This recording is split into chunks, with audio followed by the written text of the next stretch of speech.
ನಮಸ್ಕಾರ, ಎಲ್ಲರಿಗೂ ನನ್ನ ಚಾನಲ್ಗೆ ಸ್ವಾಗತ. ಇವತ್ತು ನಾನು ನಾಟಿ ಮಶ್ರೂಮಿನ ಗೀ ರೋಸ್ಟ್ ಮಸಾಲವನ್ನು ರೆಡಿ ಮಾಡ್ತಾ ಇದ್ದೇನೆ. ಇದು ಮಶ್ರೂಮ್ಗಳು ಮಳೆಗಾಲದಲ್ಲಿ ಇವಾಗ ಸೀಸನಲ್ಲಿ ಸಿಗ್ತವೆ.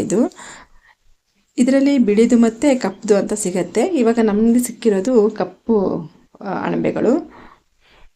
ಇದನ್ನು ನೀಟಾಗಿ ತೊಳೆದು ಸ್ವಲ್ಪ ಹೊತ್ತು ನೆನೆಸಿಟ್ಟಿದ್ರೆ ಅದರ ಮಣ್ಣೆಲ್ಲ ಬಿಟ್ಟು ಹೋಗುತ್ತೆ. ಇದರ ಹೂವಾಗಿ ಅರಳಬಾರ್ದು, ಸ್ವಲ್ಪ ಮೊಗ್ಗಾಗೆ ಇದ್ರೇ ಚೆನ್ನಾಗಿರುತ್ತೆ. ಇದನ್ನು ನಾನು ಈ ಥರವಾಗಿ ಕಟ್ ಮಾಡ್ಕೊಳ್ತಾ ಇದ್ದೀನಿ.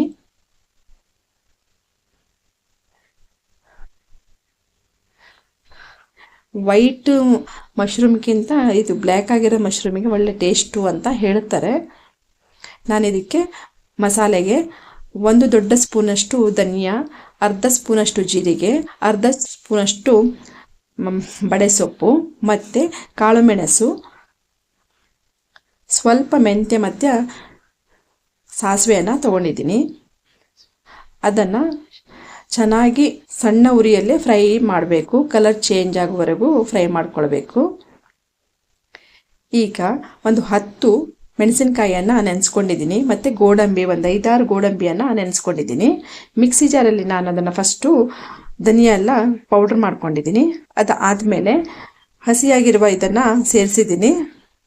ಮೆಣಸು ಮತ್ತು ಗೋಡಂಬಿ, ಸ್ವಲ್ಪ ಶುಂಠಿ, ಆಮೇಲೆ ಬೆಳ್ಳುಳ್ಳಿ, ಈರುಳ್ಳಿ, ಸ್ವಲ್ಪ ಟೊಮೆಟೊ ಮತ್ತು ನಾನು ಸ್ವಲ್ಪ ಹುಣಸೆ ಹಣ್ಣು ರಸನೂ ಸೇರಿಸಿದ್ದೇನೆ. ಚಕ್ಕೆ ಮತ್ತು ಲವಂಗ ಸ್ವಲ್ಪ ಸೇರಿಸಬೇಕು, ಜಾಸ್ತಿ ಹಾಕ್ಕೊಳ್ಬಾರ್ದು. ಮಸಾಲೆನ ರೆಡಿ ಮಾಡ್ಕೊಂಡಿದ್ದೀನಿ. ಈಗ ಪಾತ್ರೆಯಲ್ಲಿ ಸ್ವಲ್ಪ ತುಪ್ಪವನ್ನು ಹಾಕಿ ಕಟ್ ಮಾಡ್ಕೊಂಡಿರುವ ಮಶ್ರೂಮನ್ನು ಫ್ರೈ ಮಾಡ್ಕೊಳ್ತಾ ಇದ್ದೀನಿ.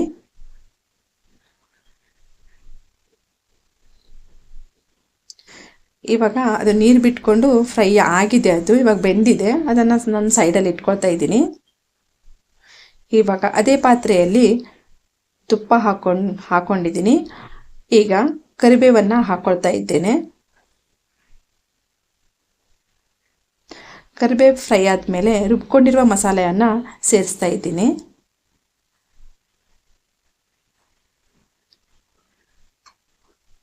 ಸ್ವಲ್ಪ ಫ್ರೈ ಆದಮೇಲೆ ಮತ್ತೆ ಸ್ವಲ್ಪ ತುಪ್ಪವನ್ನು ಹಾಕ್ಕೊಳ್ಬೇಕು.